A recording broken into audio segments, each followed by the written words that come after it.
Before we get into the video, please forgive how shaky some of the handheld sections are going to be. I was trying to go for a more vloggy look and I didn't have a tripod. I underestimated how shaky the footage was going to look on my phone.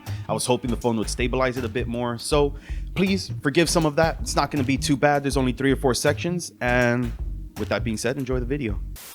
Kodak presents a breakthrough in color photography. When you get just the one you want, it makes it easier to share the others. Fuji Super HR, the world's most developed film.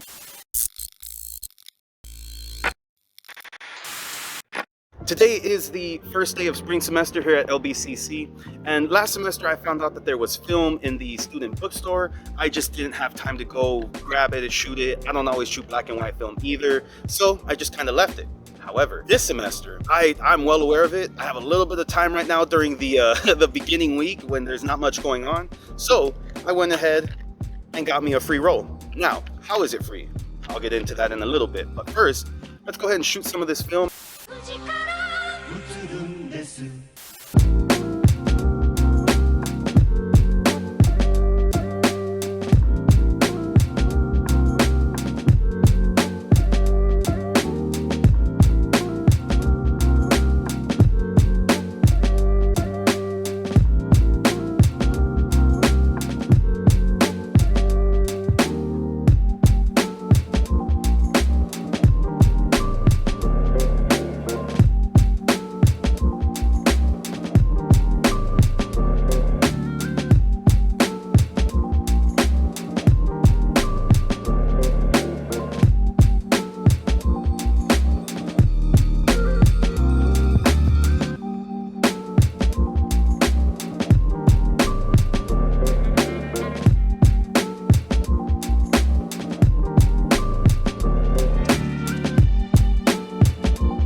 Okay, I'm about 19 shots through the roll, and I mentioned earlier that the film was free. I wanted to get into that a little bit, because technically speaking, to me, it was. To you, it might not be. Hence the clickbaity title. But technically speaking, to me, it was free. I joined a program through LBCC called the Viking Summer Voyage. It's just kind of like 2-week college summer prep course. Through that course, you get a $600 book grant, $300 for the fall semester, $300 for the spring, and that $300 is how I bought this roll of Arista that I'm currently shooting right now. And I had the $300 book grant last semester. I think I said this earlier. I didn't really have time last semester. I was still very much acclimating to college life. And on top of that, I don't really shoot black and white that often. It's not really something that inspires me personally. So this is also a little bit different for me. It makes me kind of try to get out of my own shell, think outside of the box, look for patterns, structures, not necessarily colors, and kind of the cheaper and easier things to look for, right? So it is challenging me to kind of look for different things within my photography. I do think that that is about everything that I'm going to be able to get here at the TTC campus. This is my first time here. I spent most of my semester at the LAC campus, and yeah, it's pretty small here. I think I've got about all I'm gonna be able to get, and my phone is dying, so I'm gonna head over to my friend's house, charge up there, maybe grab some pictures on the way, and maybe I finish the roll on the way to my friend's house. If not, then I will pick up the rest of this video at the other campus, the LAC campus. Until then, I don't know. I got nothing. See you in the next one.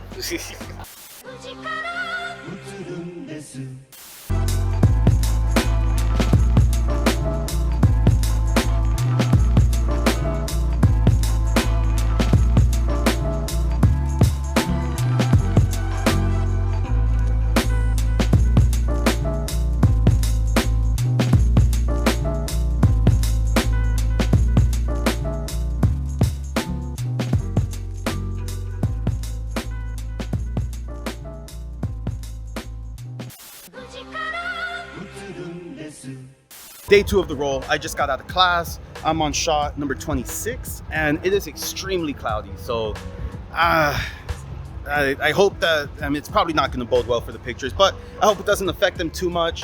And I'm just going to go ahead and skate around, try to look for some interesting compositions or interesting subjects that call to me. Just going to go around, shoot, see what I could find, hopefully finish the roll off here. Then I could drop it off before my next class at Tuttle Cameras, and I'll be able to call it a day. But I think that is it for now. Go ahead and shoot the rest of this roll, and I'll see you guys at home.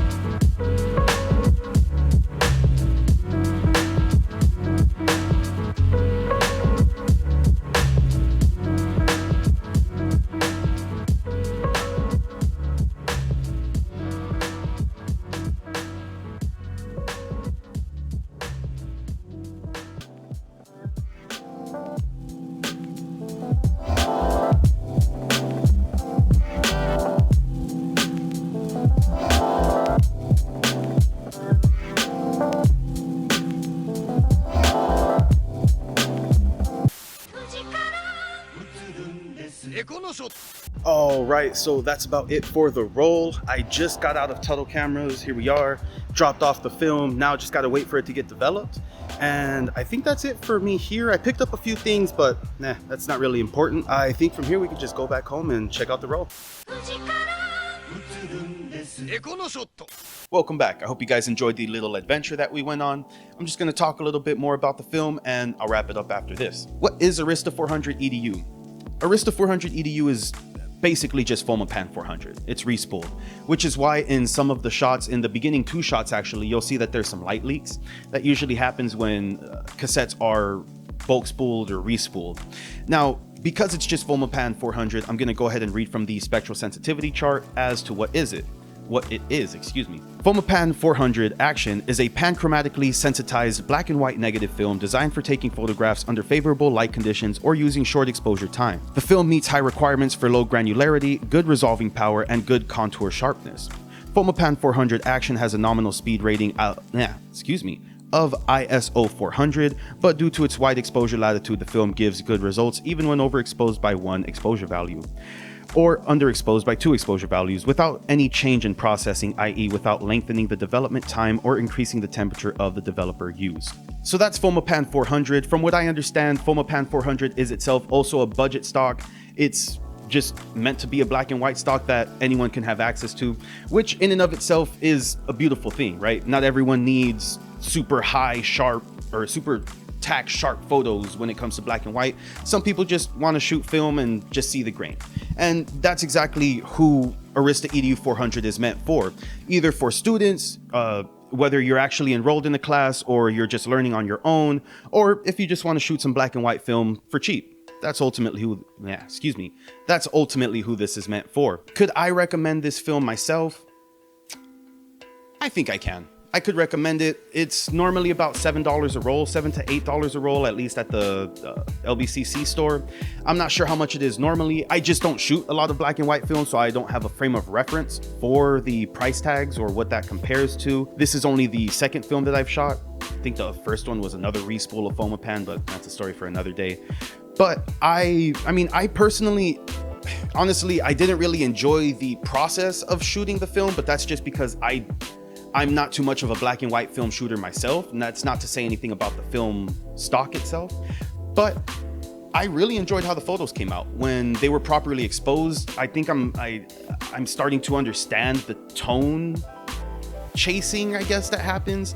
I was really enjoying some of the stronger contrasty pictures, and there was one picture that I took inside of Who Watches the Watchers. I was kind of bummed out with how underexposed that came out, but like, for example, the first picture that's coming off of my head is the picture of the clock tower at LBCC. I love how strong and contrasty the black and whites are there.